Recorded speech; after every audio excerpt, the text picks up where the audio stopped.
അല്ല ദേവികെ, ഇന്നെന്താ വീട്ടില് കല്യാണം ഉറപ്പിക്കലാണോ? അതേ രവേട്ടാ, അമ്മായിയുടെ മോളുടെ. അപ്പൊ അമ്മ വന്നോ? ഇല്ല ചേച്ചി, രണ്ടറ്റൊന്ന് കൂട്ടിമുട്ടണ്ടേ, എന്നാലല്ലേ അമ്മയ്ക്ക് വരാൻ പറ്റൂ. അല്ല, അനിയത്തിമാർക്ക് മാത്രം മതിയോ? നിനക്കെന്നാ? ആദ്യം അനിയത്തിമാര്, എനിക്ക് സമയമുണ്ടല്ലോ.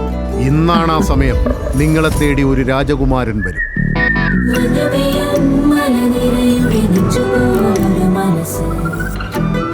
കുട്ടികളുടെ മനസ്സിനെക്കാളും നൈർമല്യമുള്ളവനാണ് വരിക.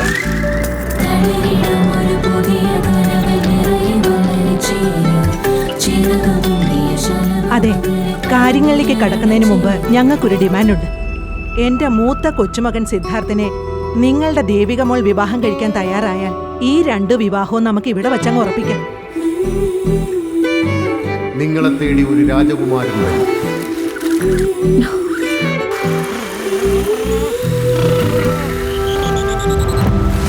കുട്ടികളുടെ മനസ്സിനെക്കാളും നൈർമല്യമുള്ളവനാണ് വരിക.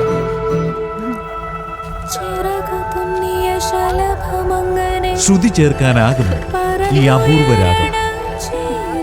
ഉടൻ വരുന്നു.